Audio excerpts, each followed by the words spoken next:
Ating gagamitin ay kulay orange na bola bago natin gamitin patest ng ating screw sa isang magnet. Kung siya ay magnet ba talaga. Okay, nakapilit. Nakapilit ang screw sa magnet. Ngayon ma'am, sa ball number 1? Wala. Wala. Na, ball number 2? Wala. Wala. Ball number 3? Wala. Okay. Ibig sabihin siya isang plastic ball. Ping-pong ball lang po ang gagamitin natin.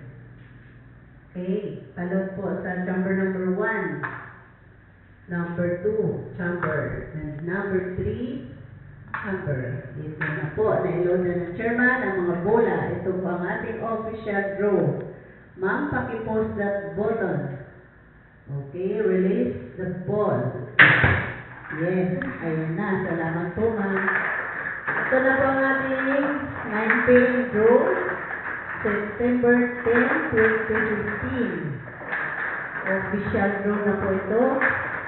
Mamaya malalaman natin kung sino po ang swerte mananalo sa halagang 5,000. Na ang taya ay 20 pesos lang. 40 seconds lang po ang ating aantayin bago natin makukuha ang ating panalo. Okay, ito na. Unsay migawas ma'am sa number 1? 9. Number 9. Sa number 2, chamber. 9 ulit. And number 3, chamber? 5.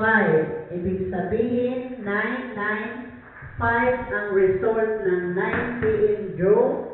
September 10, 2015.